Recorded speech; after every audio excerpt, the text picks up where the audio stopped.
जय हिंद दोस्तों। तो चलिए आज की वीडियो शुरू करते हैं। आज की वीडियो का टॉपिक है जियो F220V, जिसका चार्जिंग सेक्शन समझेंगे डायग्राम के माध्यम से। डायग्राम भी है और मदरबोर्ड भी है, समझ लीजिए।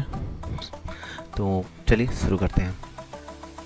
देखिए यहाँ पे लगा हुआ है चार्जिंग पिन, ठीक है। अगर आप चार्जिंग पिन अच्छे से लगाएंगे, ठीक है, चार्जिंग पिन लगाने में अगर कोई जो ये इसकी पिन होती है इसकी कनेक्टिविटी सही नहीं रहेगी तो भी यहाँ पे आगे वोल्टेज नहीं आएगा। इसको अच्छे से लगाएंगे, उसके बाद में अगर आपकी चार्जिंग में प्रॉब्लम आ रही तभी आप इस वीडियो पे आए हैं। तो यहाँ टेस्टिंग पॉइंट है, इस पर चेक कीजिएगा, वोल्टेज 5 वोल्टेज आनी चाहिए। उसके बाद में यहाँ पे डायोड लगा है, इस पर चेक कीजिएगा, वोल्टेज इस पर भी आनी चाहिए 5 वोल्टेज। अगर उसके बाद में यहाँ पे कैपेसिटर लगा है, इस पर भी आनी चाहिए 5 वोल्टेज। अब इस पे अगर 5 वोल्टेज आ रही तो इसका मतलब ये सब सही है। अगर ये चार्जिंग पिन आप लगाते हैं और फुल शॉर्ट दिखाती है, यहाँ पे ग्राउंड आता है, तो हो सकता है ये डायोड ख़राब हो, ये कैपेसिटर ख़राब हो, ठीक है। ये रजिस्टर ख़राब होगा तो ये लाइन ब्रेक हो जाएगी, यहाँ तक वोल्टेज आएगी, इसके आगे वोल्टेज नहीं आएगी। तो आपको करना ये है कि यहाँ तक ये सब कुछ चेक करना है। उसके बाद ये एक आईसी लगी है जो कि ओवर वोल्टेज प्रोटेक्शन के लिए होती है, ठीक है। अगर ये आईसी भी ख़राब होगी, इसकी कनेक्टिविटी ख़राब अगर होगी तो आप फ़ोन चार्जिंग पे लगाएंगे, चार्जिंग हल्की सी ब्लिंक करेगी, उसके बाद में बंद हो जाएगी।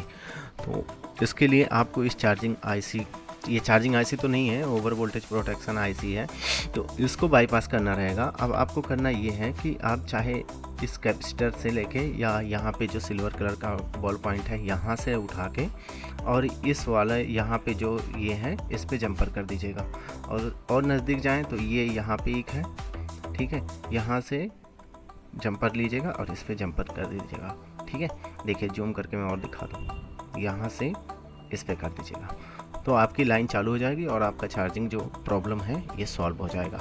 अब बात रही फेक चार्जिंग की। अगर आपको फेक चार्जिंग का इशू आता है, जैसे कि आपका फ़ोन चार्जिंग दिखा तो रहा लेकिन चार्जिंग बढ़ नहीं रही, तो इसके 2 रीज़न हो सकते हैं। सबसे ज़्यादा जो रीज़न होता है, ये डाटा की जो लाइन है ये ब्रेक हो जाती है, डाटा की लाइन CPU तक नहीं पहुँचती है, तो भी आपका जो चार्जिंग है ये फेक चार्जिंग, मतलब आपका जो चार्जिंग है ये होता ही नहीं है, फास्ट नहीं होता है, बहुत स्लो हो जाता है। तो इसके लिए आपको इस यहाँ पे जो चार्जिंग का पिन है यहाँ से इसकी लाइन, यहाँ पे देखिए कपलर कॉयल लगा है, इस पे चेक करनी है। अगर यहाँ तक वोल्टेज इसकी आ रही है, ठीक है, चार्जर से अच्छा चार्जर केबल होना चाहिए, उसके बाद में चेक करेंगे। यहाँ तक अगर आ रही है उसके बाद में आप इस पर GR भी लेंगे, CPU से अगर इसकी GR आ रही है, कनेक्टेड है, तब तो आपका चार्जिंग होगा। अगर CPU से इसकी कनेक्टिविटी ख़त्म हो गई, जैसे ये जो लाइन आगे गई है, यहाँ पे देखिए 2 दिख रहा है, इसकी लाइन अगर ब्रेक हो गई है आगे जाके CPU से, तो इसका एक ही सल्यूशन है। आपको करना ये रहेगा कि किसी फ़ोन से ये जो डायोड लगा है ना, ये वाला यहाँ पे, इस तरीके का एक डायोड लीजिएगा, ठीक है। एक डायोड लेके उसके बाद में ये जो यहाँ पे टेस्टिंग पॉइंट है ना, यहाँ पे देखिए, यहाँ पे टेस्टिंग पॉइंट है, इस पे, और नहीं तो यहाँ पे एक फ़िल्टर लगा है इस पे, मतलब ये BBAT की लाइन में आप ये जो है इधर ये 3 लाइन वाली है ना, 3 लाइन डायोड में, तो इसको इस सिरे पे और पीछे वाले पे यहाँ पे जो है आप लगा दीजिएगा इसका BBAS का, ठीक है।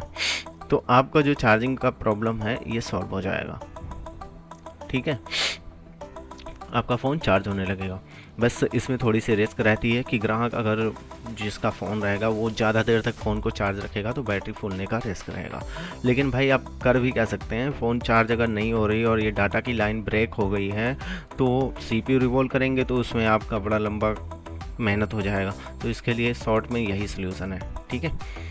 अब आगे देखते हैं कि अगर ये सब प्रॉब्लम यहाँ नहीं रहती है, यहाँ पे ये BBAS की यहाँ तक वोल्टेज आ रही है और इसके आगे कनेक्टिविटी अगर मिस है, तो फिर आप क्या करेंगे, फिर आपको यहाँ पे ये चार्जिंग आईसी के पास आना है, इस सेल को ओपन करना है। यहाँ पे एक कैपेसिटर है, इस पे पहले GR लेनी है कि ये चार्जिंग आईसी से इसकी कनेक्टिविटी है या नहीं है। अगर ये जो 2 बॉल हैं ये ड्राई हो जाएंगे, इसकी कनेक्टिविटी ब्रेक हो जाएगी, तो यहाँ पे GR नहीं आएगा। पहले आप GR लेंगे, GR आएगा तो आप यहाँ से लेके, देखिए मैं यहाँ से लेके और इस कैपेसिटर पे जंपर कर देंगे, ठीक है।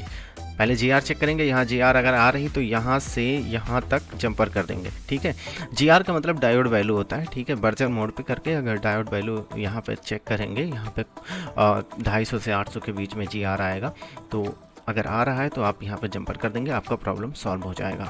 तो मैं आशा करता हूँ कि मैंने जो आपको जियो F220 के चार्जिंग सेक्शन के बारे में बताया, समझाया, आपको इससे काफ़ी हेल्प मिली होगी।